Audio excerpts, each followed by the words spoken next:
Scene 3. Pran Talk. Oh, I've wanted to talk about this. I say evenly, stirring the instant porridge after pouring hot water to the dry content in a bowl.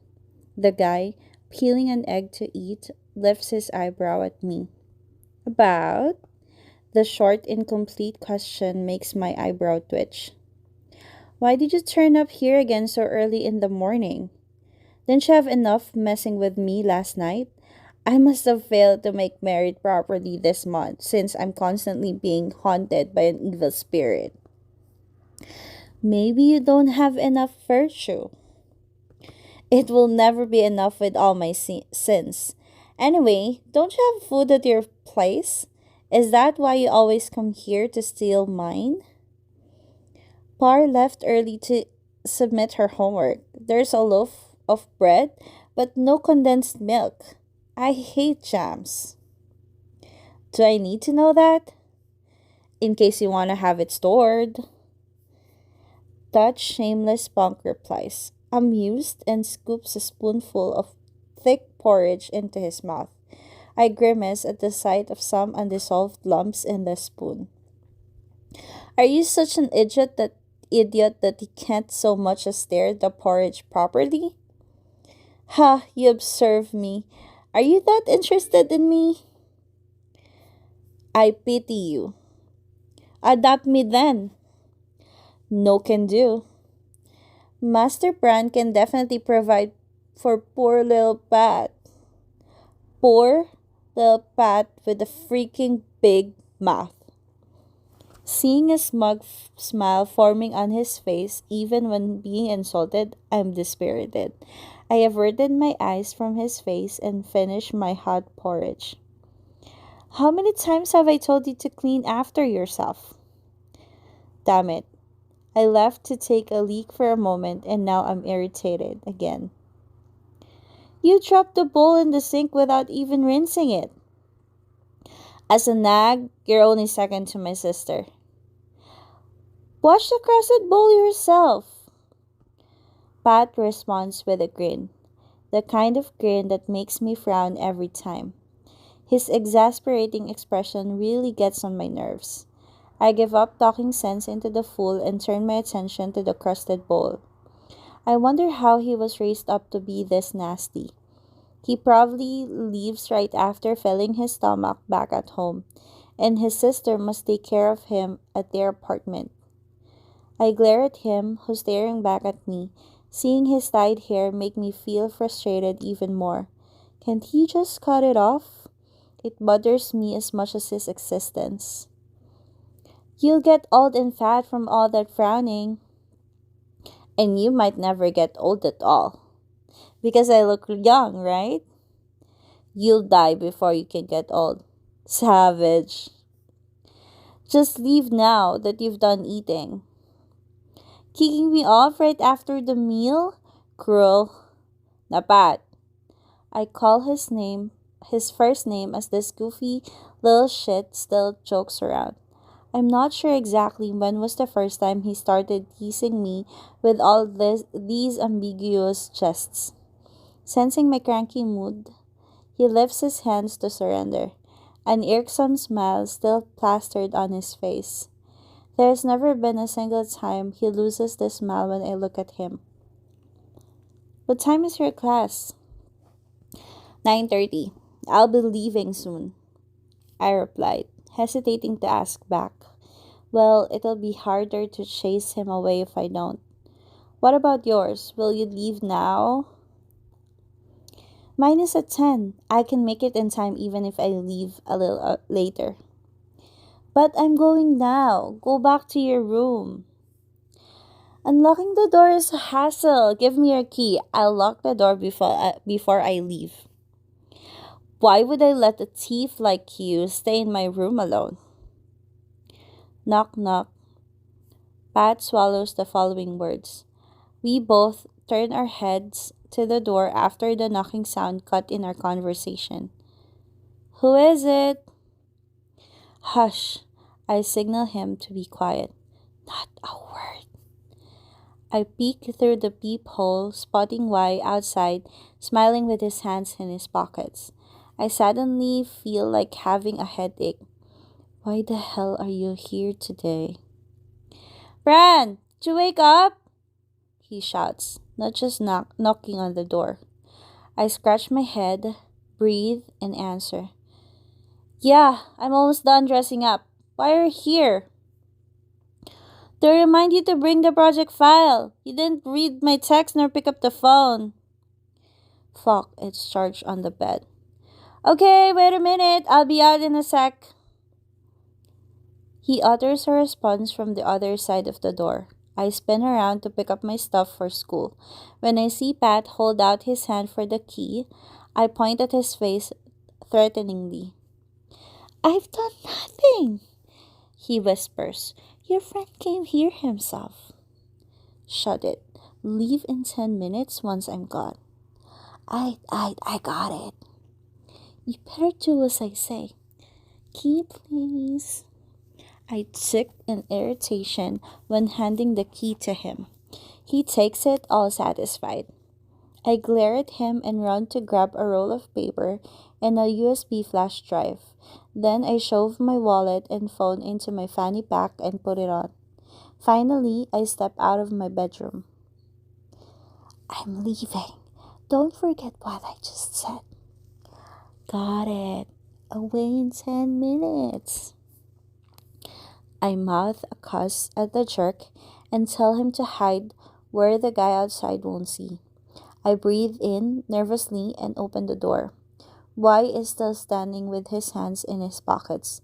Took you long enough. Y complains as soon as our eyes meet. Yeah, I was dressing up. Did you get everything? Yes, let's go. He nods and heads to the elevator. When he turns his back to me, I take a quick glance inside the room. The troublemaker waves his hand behind the couch. I point my finger to remind him of my words and follow my friend as if nothing happened. How is it? Kay asks the moment I step out of the professor's office. We discussed my topic for quite a while. My gang seems to be the only people left in the building. Good, I guess. I shrug and hop up to sit on a glass table beside him. Professor didn't oppose any of my opinions, saying I could go on and research further. What about you? She told me to do a SWOT analysis. Huh? Haven't you done it already? I have, but she said it was too shallow, says bitterly, his shoulders drooping in weariness. I can't help but chuckle. Before we continue our conversation, Golf appears with the same expression as Kay. Why the long face, Golf? He lifts his eyebrow at me and flops on a chair nearby. She'd said my topic was interested last time, but didn't look too pleased about it today. How amusing. Professor Penn? Kay asks. Yeah, my advisor is goddamn hilarious. Her mood swings every 3 days. So, was your topic disapproved? I query, feeling lucky that my advisor is stable, not unreasonably changing her mood out of the blue. Getting approval in the first meeting just to be turned down later is nowhere near entertaining. I don't know, I was told to find more case studies. You must have nailed it, right, Bran? I'd be lying if I denied it, but I'd look too proud if I admitted it. I'll probably be able to study the model in a few days. Damn, I'm jealous of your brain. Kay groans next to me. He leans his back on a board and glances his desperate eyes up at the ceiling. I want to crack your skull open and devour your brain. I laugh. When's Y coming, though? Golf sighs. In a while, I think. Champagne sure takes her time for each student. It's her turn after mine. It's gonna be long then. Well, he whispered to me to ask you guys if you want to go to the bar close to the uni together. He wants some drinks tonight. Comforting his heart with booze again. Having said that, we actually haven't been drinking around for around a month. We were swamped with projects as soon as the semester started and busy collecting data for the thesis topics to submit to our advisors. It takes 4 years to get a bachelor's degree in architecture here, a year faster than other universities. As a result, the amount of work is no joke. Some courses are shortened and packed with intensive content. Our heads are filled to the brim with lots of things, some useful, some not. But everything is counted as points and grades, essential to the total score and credits. That's why we've been sighing a lot that our noses are about to fall off since the beginning of our fourth year. Problems occur every day. Aside from the endless gang fights, the thesis is just as terrible. I'm on the verge of diving headfirst into the solid ground every time I've talked with my advisor about my topic. Getting disapproved by the advisor hurts more than beaten up. Cheers! Clink. What are we clinking glasses so many times for? To the misery of my thesis, fuckhead. Y answers golf after shouting and slamming his glass. I was worried the glass would break in his hand and stop playing along since the previous round. Why are you so upset? My topic hasn't been approved as well. Golf, has the same advisor, murmurs and chugs down the booze. Can I change an advisor? She gives me fucking constant headaches. All our meetings ended with different results. Y's eyes turn red. Despite showing up last, the alcohol in his blood is higher than everyone else at the table. I wish I got your advisor, Bran. Luck wasn't on your side. Looking back to the time we drew lots for our assigned advisors at the beginning of the semester, I can't hide my smile. When Golf's and Y's codes were put in Shanpen's group, they almost collapsed and rolled around on the floor. You wouldn't understand. At least K's advisor is alright. Mine's the worst. I think there's something worse than that, Kay says calmly. I turn and see him frown at the opposite side. I follow his gaze and almost jump up. Pat and his gang enters the bar, and our eyes meet inevitably. He grins and blows a kiss to me provokingly. Recalling the signature smile of the person who couldn't even cook his instant porridge properly this morning, my head hurts. Do all engineering students possess vexing nature? My mood's already sour. Now my blood pressure just got high at the sight of them. Y mumbles, mixing his drink. Come on, I warn. They're always like that. Let's just enjoy our drinks and ignore them. If they don't mess with us first. Y grunts. He's really cranky today. Worried, I glance at Pat, asking him to make sure his friends behave and don't set free the wild animals in you just yet. I'm sick of treating any more wounds. Ouch! Fuck! I cussed aloud in aggravation as I slowly lay down on the couch. The wound on the corner of my mouth stings. As expected, we couldn't hold back in the end. We clash without fail whenever we encounter each other or stay in the same area. The teases and jokes from their foul mouths only added fuel to the fire. Isn't it a bit lonely with only four of you?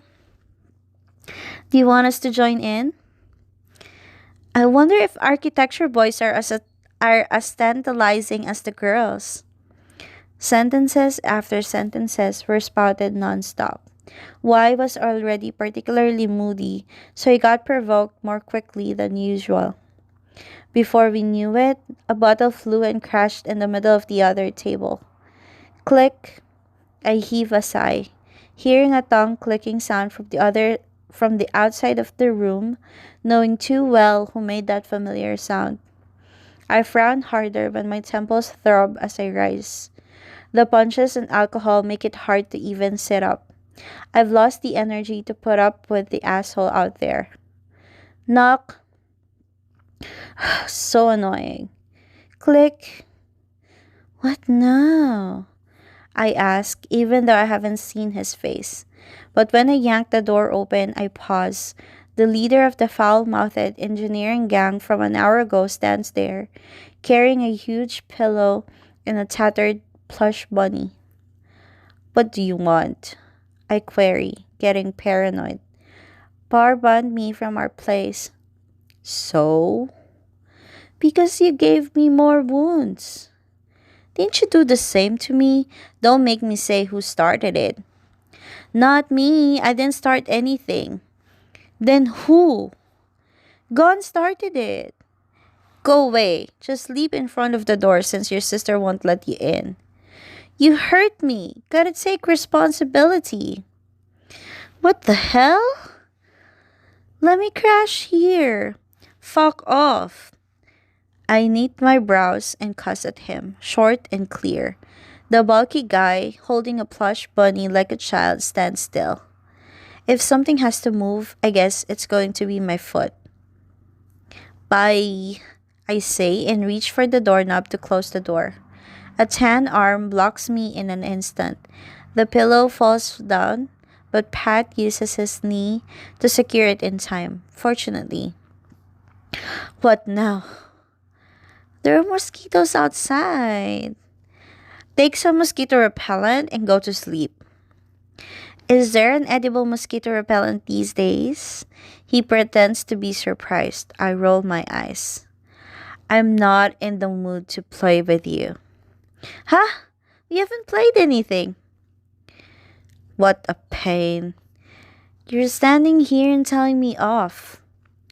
What kind of trick is he trying to pull now, putting on that expression? Do you want your friend to spot me carrying a pillow and begging you like a husband getting kicked off by his wife? You... Shh. He shakes his head and shushes me when I'm about to curse him. It's late. People will come out to check on us if you're noisy. He takes the chance when I'm flustered to slip inside. I turn around just to see the shameless jerk already chilling out on the couch. Sleep here then, but no blanket for you. You won't freeze to death anyway, since your skin's thick like a bull. I can use yours. Are you dreaming? I don't mind sleeping on the same bed, but I do. Then undo it. Wanna get kicked in the face? Pat cackles and grabs the remote control to turn on the TV without asking, acting like he owns this room. I wonder where he gained this amount of shamelessness from. Go take a shower. Don't worry about me.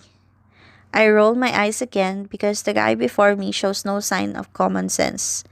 I gaze at this hooligan and his dirty plush bunny, assuming it must have never been washed before. I don't remember when he began to be clingy to me instead of cursing my dad every time we met. Honestly, Pat would be pretty attractive if he got rid of all his traits. His playful vibe and friendly smiling face aren't so bad.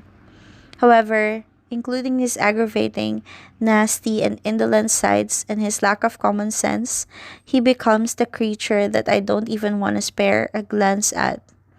Despite the hate, we grew up together. Despite the insults, we've never been far from each other.